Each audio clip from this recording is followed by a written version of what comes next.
All right, let's get to the Super Bowl. And what I want to do is, do we have chat rankings for this week today?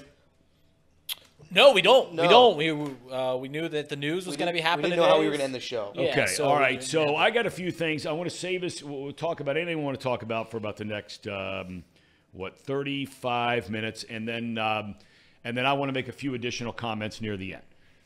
Let's start Super Bowl. Casey? Yes, Tom. You follow this stuff morning, noon, and night. Give me your macro view of the Super Bowl this weekend. What are you looking at? Tom, I look at the Super Bowl and I just feel sorry for all those fans out there that just have fallen trap to that Patrick Mahomes is one of the greatest quarterbacks of all time. Because, What a shtick. this team is just been so lucky throughout the playoffs, right? They had no business beating the Ravens, but the Ravens beat themselves. All right, let's give them the pass there. They play Miami Dolphins You're on a roll. in December, January, and we all know you can't win when you wear teal uniforms in the playoffs.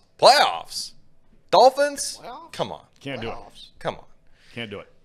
And then, About the Bills. the Bills, they're one throw away from winning that game. Casey, you're sliding down here quickly. There's the Bills, but that was a good, well-deserved win. All right, Okay. So they are playing one of the greatest assembled teams Sure. in our generation. They have a Pro Bowler or an All-Star or All-Pro. I'm sorry, at almost every single position for the 49ers. CMC, Trent Williams, Nick Bosa, Eric Armstead, Fred Warner, Brandon Ayuk, Debo. Halafunga's hurt, but they had a All-Pro safety. They got Tre'Davious Ward. I mean, Dre Greenlaw. They even have their worst player on defense is Chase Young. That's their worst starting player is Chase Young. There is no way from the offense I've seen Patrick Mahomes operate this season that he stands a chance when that 49ers team is fired up and ready to play. There's just no chance that he's going to be able to score points against that defense. Now, here's the key. Are they going to come out firing on all cylinders? Are they going to lay another goose egg like they've done the last couple playoff games? Now, the defensive coordinator ripped them a new one after the NFC Championship. Yes, he did. Called them soft. Yep. So they didn't play hard. Called them quitters. Called them quitters. Chase Young, top of the list. Buckeye. I think they're going to be fired up for this game, Tom. You look at the Super Bowl that they played against each other a couple years ago in 2018 or 2020, whatever that was. And they were all over Mahomes. 4 sacks that game. Mahomes threw 2 picks. Yeah, but who won the game? Well, yes, they won the game because Tyreek Hill caught this punt that was just thrown up, chucked up in the air. I mean, okay, whatever. They don't have Tyreek Hill anymore. They don't have what half of their offense was in that Super Bowl. And they're going up against a much tougher defense this time. I don't know. I don't like Kansas City's chances. I think everyone is on Kansas City. Everyone expects Kansas City to win. I'm going against the grain. Okay, so we're going to get into are we just going to go ahead and get our picks now? And each person can give their sort of explanation on what they see. So can we put those up there? These are our Super Bowl picks. And Casey has made it very clear. 2-point spread. You still like the Niners with the spread, correct? I like the spread, yes. All right. Casey takes the San Francisco 49ers. Trace? Well, without being as eloquent as Casey just was, I think that Patrick Mahomes has grown on me. I'm not going to sit here and be a complete hater. He's made me a believer in the sense that this year I will say that I don't think he has nearly the weapons he's had in the past. I do think he still has a pretty good run game, which is a pretty helpful thing when you can turn around and hand it off on 3rd and 3 and not have to throw the ball and get a first down. But having said that, this is one of those weird games, Tom, where it just feels like the 49ers are going to put it together at some point, but maybe they won't. But I'm going to bet on the fact that they do. They've not played up to their standard, if you want to call it that, all postseason, but they found a way to win. That's what great teams do. I think good teams, you could argue, they play well consistently. Great teams find a way to win when they're not playing well at all. And the 49ers were able to do that the entire postseason. Yes, they've been fortunate. Maybe they shouldn't have been there. But isn't that the story, or isn't that the way that every championship season goes? It feels like every champion that you've ever seen, every Super Bowl winner, if you go back through the history of their playoffs, there's always been one game where something, I don't want to say fluky, but something fortunate has happened for them, and that allowed them to win. Sure. Same with the NCAA March Madness as well. Very rarely does a team just steamroll right through the tournament like UConn did maybe last year. Having said that, I'm going to bet on the fact that this Chiefs team is not as good as they've shown the last few weeks. And one thing that nobody really talks about in this situation is the Chiefs were hot, but there's a bye week here. So there's a little bit of a stretch to where I would argue the momentum can kind of die over the course of a 2-week stretch versus it being like, hey, I'm staying in a rhythm, playing every single Sunday. But again, Chiefs have been there and done it. The 49ers haven't, but I am going to take the 49ers. Well, Lindsay is just on the other side of the door, and she jumps in the chat. Lindsay, thank you. Says, I think the 49ers have made it by the skin of their teeth in the playoff games. I don't think they'll be able to do that with the Chiefs. So Lindsay is weighing in for the Kansas City Chiefs. All right, Reed Mouse, how we looking? Listen, I've flip-flopped my opinion on this game about 36 times because when I think about these two teams, I think about one of the greatest rosters that has ever been put together in the NFL. Yesterday, we did a fun little segment where we put the top 10 players in this game.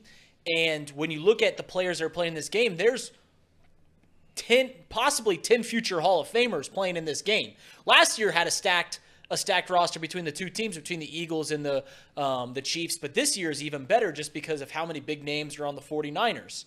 We're talking about a 49ers team that comes in with a lot of pressure.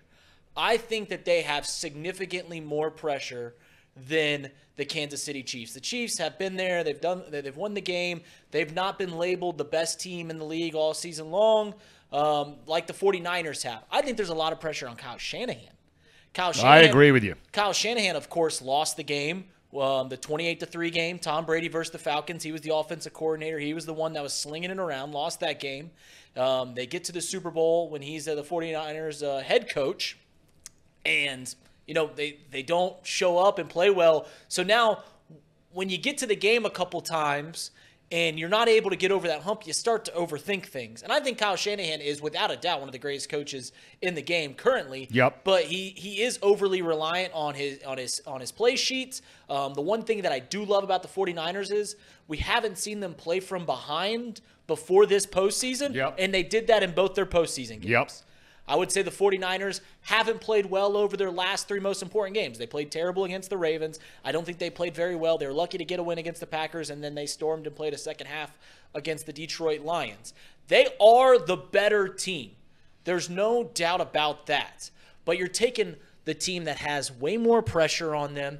You're taking the quarterback or the coach that has so much pressure coming into this game, the quarterback who hasn't been here before. He does play with a chip on his shoulder, does play with a lot of swagger. That's what I like about Brock Purdy. But on the other side, you're looking at the Kansas City Chiefs, who have the best coach in the game in Andy Reid, who have the best quarterback, who's trying to fight his legacy to be maybe the best quarterback the game's ever seen. You have a defense that doesn't get enough credit. To this day, they still don't get enough credit. They haven't given up 27 points but one time all year long. The stat that I keep thinking of is when the Chiefs score 21 points, they're undefeated this year. So if they surpass 21 points, I think this is going to be a very low-scoring game at that. And the Chiefs are playing their best football at the moment. Everyone wants to talk about this 49ers pass rush. Well, the 49ers in sacks this year are like 7th in the NFL. All 3 teams that the Chiefs have played in the postseason have had more sacks. Ravens were number 1. Bills were number 3. Dolphins were number 4 in the league. So they've been able to nullify a good pass rush. I think this is going to be a very low-scoring game, but in a game where I can't make up my mind, I oftentimes go with the quarterback and the better coach, and I think that both falls with the Kansas City Chiefs. So I'm taking the Chiefs. All right. Elliot? The irony The irony of everything is when Casey and Trace over there, they sit and they slander Patrick Mahomes, their reasoning is everybody's on the Chiefs. Everybody's on the Chiefs. The more you say that and the more you start betting 49ers, and then everybody starts having that opinion. Oh, yeah, everybody's on the Chiefs. Then it switches, Tom. Then everybody gets back on the 49ers. We've hit it perfectly. We've hit it perfectly. The Chiefs were all over. Everybody was all over the Chiefs at the beginning. But now we got some sharps over here saying, "Oh, you mean over here in the studio, over here, right there." Okay, everybody's on the Chiefs. The whole world is on the Chiefs. So now we're all going to bet 49ers, right? Come on, everybody that's over there, come back over here. We're going to all bet on the 49ers. But when you do that, then you leave nobody with the Chiefs. And I and myself and Reed, we will gladly stay on the side of Patrick Mahomes. I've got a stat for you, Tom. And again, this is my stat of the day. All right. This is preliminary lunar analysis. The Chiefs are 15, and this is in the last 5 years. Sorry, they are 19-1 under a waxing crescent.